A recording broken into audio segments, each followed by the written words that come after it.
मैं शिवगंज के दौरे पे था। शिवगंज में सभी पंचायत समिति सदस्य, सरपंचगण थे और अधिकारियों से चर्चा की। शिवगंज बाढ़ के तूफान के बाद में जो हालात थे उसके ऊपर हमने चर्चा की और उनको आवश्यक दिशा निर्देश दिए। उसके बाद में आहोर में भवरानी और रायथल जो हमारे गांव कट गए थे उन गांवों का दौरा किया। उसके दौरान एनडीआरएफ की टीम और एसडीएम के साथ में विस्तृत चर्चा की। भवरानी गांव जो पूरी तरह से कटा हुआ था, सारे रेस्क्यू हो गए थे लेकिन उस गांव में प्रवेश नहीं कर पा रहे थे। रायथल के बारे में हमने जानकारी ली और रायथल में वहाँ के ग्रामवासियों ने कहा कि आप जेसीबी पे आ सकते हो। हमने वहाँ से एक जेसीबी अरेंज हुई और उस जेसीबी के माध्यम से हमने गांव में जाके ग्रामीणों से विस्तृत चर्चा की और उन्हें राहत सामग्री के लिए भी एसडीएम से बात की और एसडीएम ने उस राहत सामग्री को पहुंचाने का कार्य भी किया जो हमें वहां से रिपोर्ट मिली। आर्मी का एक ट्रक फंसा हुआ था, उस ट्रक को भी निकालने के लिए वहां के अधिकारियों ने क्रेन वगैरह मंगवा के वो भी कार्य शुरू था। जब मैं वापस आ रहा था उस समय मुझे समाचार मिले कि सम्मान्य सीएम साहब अशोक गहलोत साहब सर्किट हाउस पहुंच चुके हैं। तो मैंने एक बार उनके पदाधिकारी से पता किया तो उन्होंने कहा कि हमें एक मीटिंग है पार्टी की, उसमें जाना है, उसके बाद में सर्किट हाउस में मिलेंगे। मैंने उनसे बातचीत की कि भैया अगर सीएम साहब मिल रहे हैं तो मैं आ जाता हूं। तो उनका वापस फोन आया कि आप आ जाइए, सर्किट हाउस में सीएम साहब है। मैं वहां जैसे ही पहुंचा उस समय शायद समय जो है वो 6:15 हुई थी और मीडिया के बंधु भी वहां पे थे, उन्होंने भी मुझे नोट किया होगा।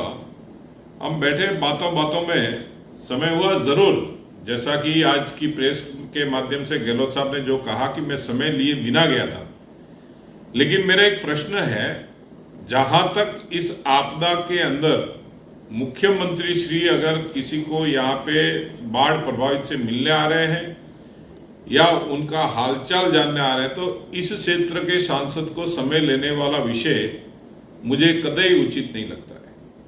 और मैं अगर समय लिए बिना गया हूं तो भी एक सांसद होने के नाते मैं उनसे मिल सकता हूं और उनसे इस क्षेत्र की जो समस्या है उसके बारे में बताना ये मेरा धर्म है।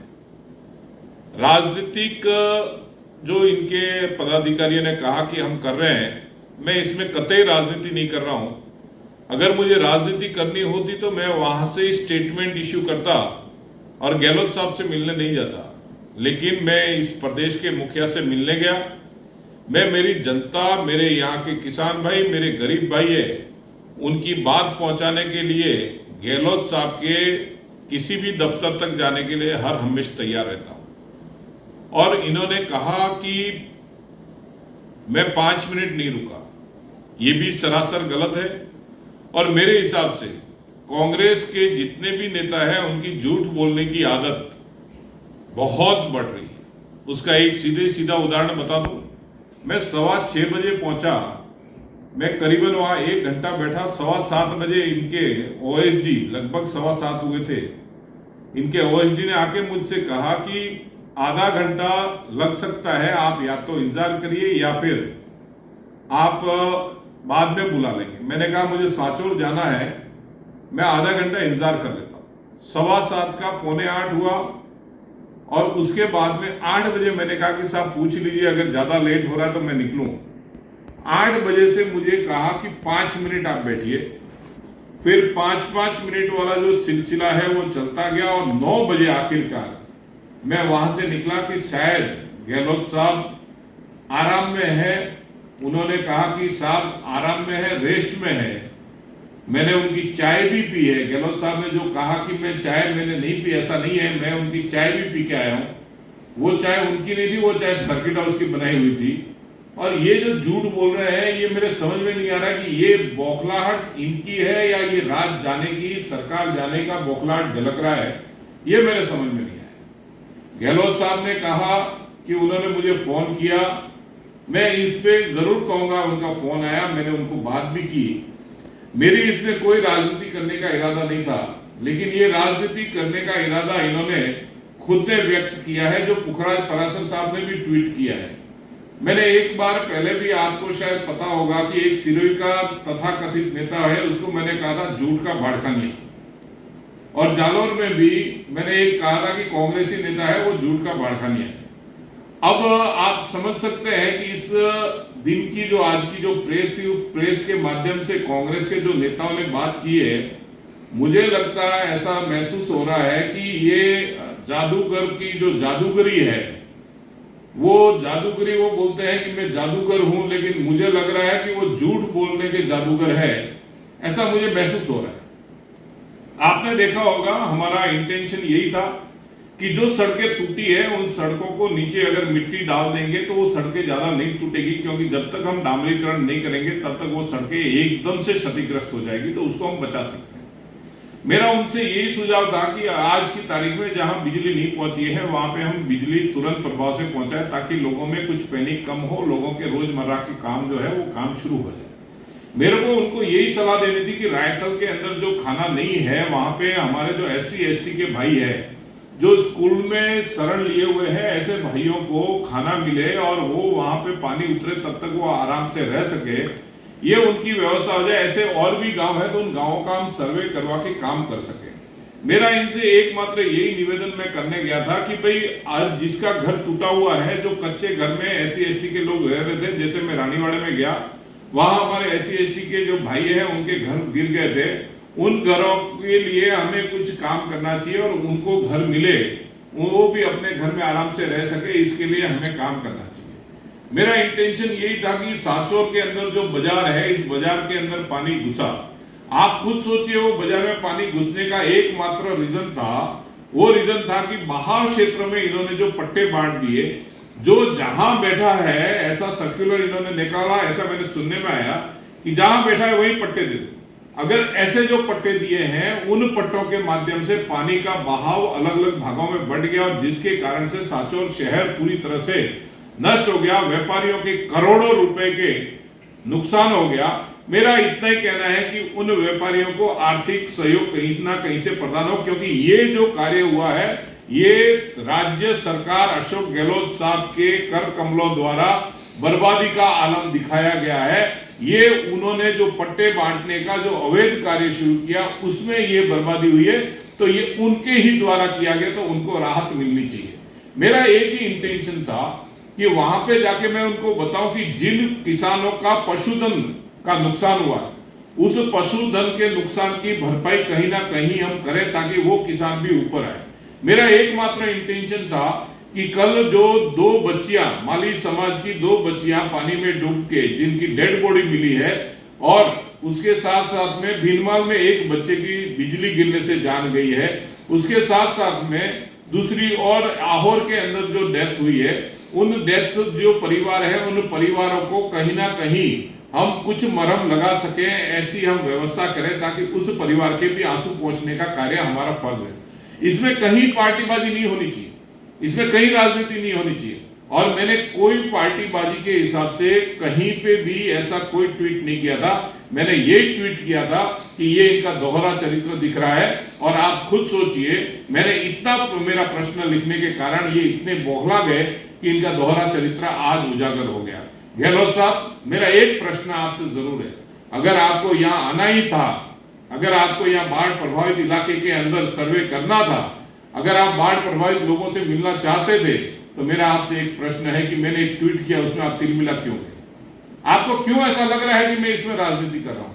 आपको क्यों ऐसा लग रहा है कि नहीं, हम सब मिलके इस बाढ़ प्रभावित इलाके के अंदर, जो जालोर सिरोही के अंदर अतिवृष्टि हुई है, जो जालोर सिरोही के अंदर लोगों को नुकसान हुआ है, उनको राहत नहीं पहुंचा सकते? ये ऐसा विषय है जिसको सोचना और जिसके लिए हृदय चाहिए, और मुझे ऐसा महसूस हो रहा है कि कांग्रेस के अंदर वो हृदय नहीं है, कांग्रेस के अंदर भावना नहीं है, कांग्रेस के अंदर कोई ऐसा काम नहीं है, कोई ऐसे संस्कार, कोई ऐसी संस्कृति नाम की चीज शायद नहीं बची है जिसके माध्यम से लोगों का भला सोच सके। क्योंकि कांग्रेस हमेशा तुष्टीकरण की राजनीति करती है, कांग्रेस हमेशा, आपने देखा होगा, एक दूसरे को लड़ाने की राजनीति करना, कांग्रेस के अंदर खुद के स्वार्थ को हित साधने की राजनीति करना, यही काम इनका रहा है।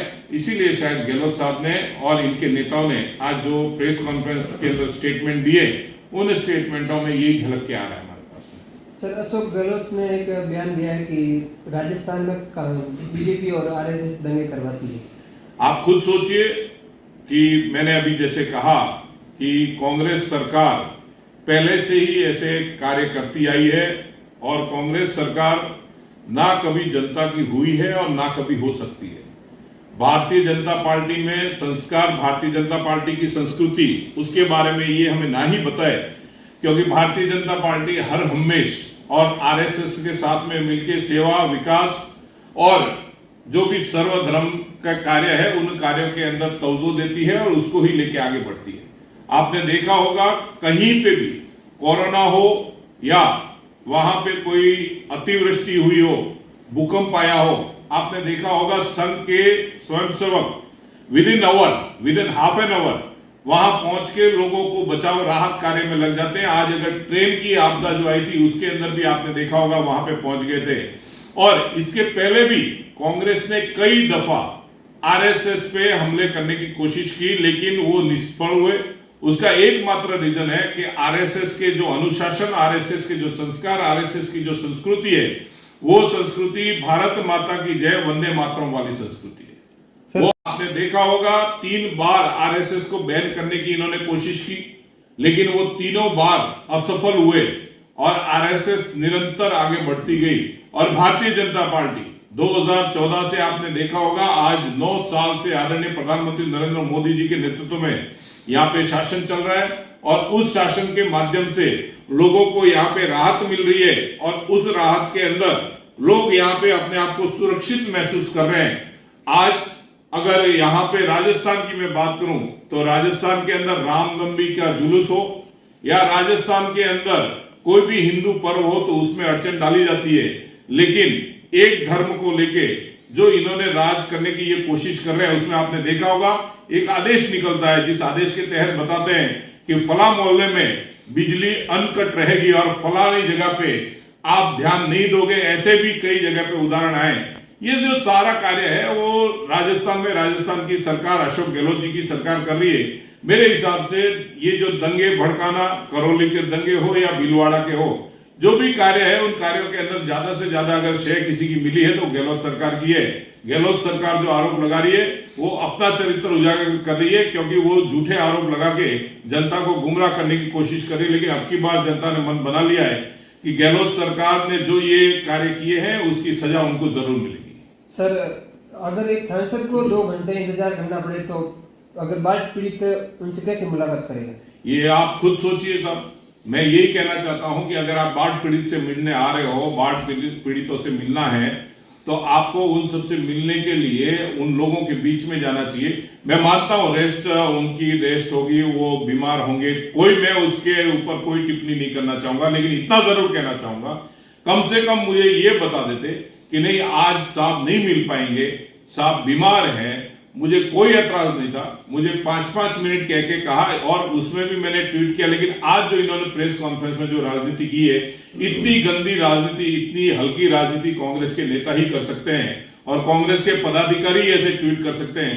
मैं उन पदाधिकारियों से भी निवेदन करना चाहूंगा और आग्रह करना चाहूंगा कि ऐसी भी आप भक्ति मत दिखाइए कि जनता के बीच में जाना आपको शायद नागवार गुजर रहा हो, लेकिन जनता के बीच फिर आपको जाना ही मुश्किल हो जाएगा। ऐसा कार्य आपको नहीं करना चाहिए। सर, बाढ़ में ऐसी कई कच्ची बस्तियां थी जिनमें लोगों को हेल्प नहीं मिली थी। ऐसी कई जगह पे है। आपने यहाँ पे देखा होगा, आपने सांचौर में भी एक दिन ऐसी समस्या आई थी स्कूल के अंदर, मेरे पास में भी समाचार आए थे और उसके बाद में कुछ अलग अलग जगह की संस्था ने जाके उस विषय को संभाला था कि वहां पे खाने को सामान नहीं था। मैं जैसे ये आहोर का जो मैं चर्चा कर रहा हूं, उस आहोर में भी वहां पे गांव के अंदर खाने का वो आज ही मैंने आपके सामने विषय रखा। ऐसी कई आज भी गांव है, कई शहर है जिन शहरों के अंदर मिट्टी पड़ी है, जिन शहरों के अंदर इतनी सड़न उठ रही है कि कल उठ के हेल्थ का भी इश्यू बनेगा। लेकिन गहलोत साहब उसकी जगह पे ऐसी ओछी राजनीति में लगे हुए हैं, ये सरासर गलत है।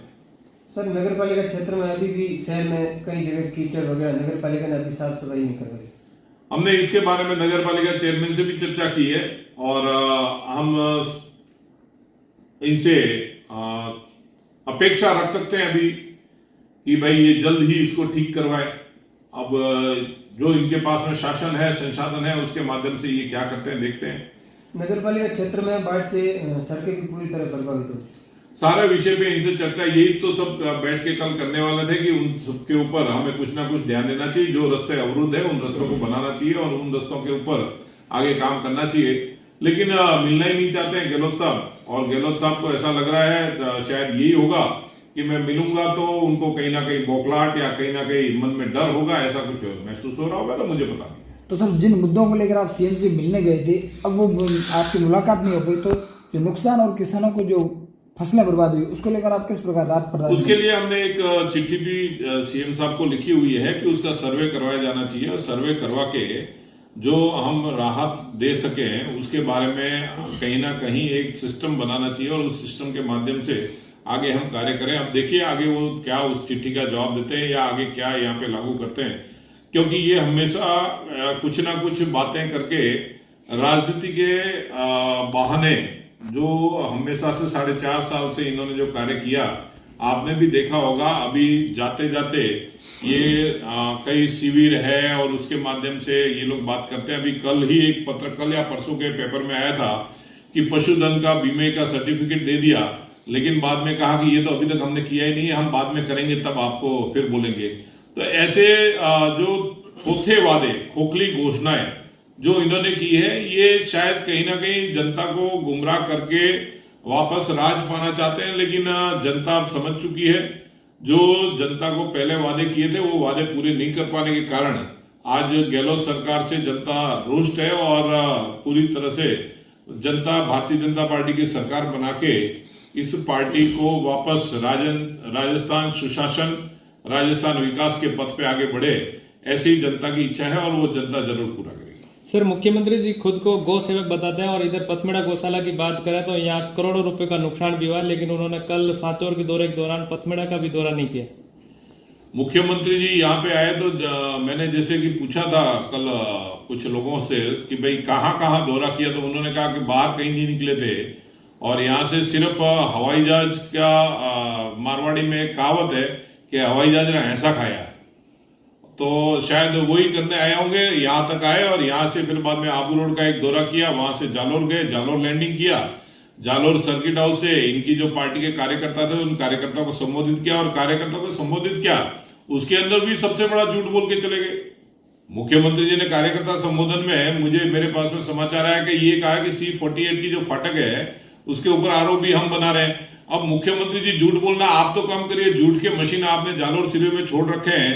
अगर आप भी ऐसा करोगे तो जो मैंने पहले कहा है कि ये जादूगरी, आप जादूगर किस चीज में खुद को बता रहे हो ये समझ में आया। हाँ, अभी मैं ये मान सकता हूं कि झूठ के जादूगर जरूर आप है, क्योंकि मेरे पास में ये नितिन गडकरी साहब का पत्र है जो जिसके अंदर C-48 जो फाटक है, उस फाटक के लिए जो उन्होंने धन दिया, और जो C-48 फाटक जो हमने शुरू की है उसके बारे में, और इसको हम मार्च 21 तक पूरा कर लेंगे, इसके ऊपर पूरा हमारे पास में पेपर है। लेकिन मुख्यमंत्री जी कौन सी बात कर रहे हैं ये हमारे समझ में नहीं आ रही।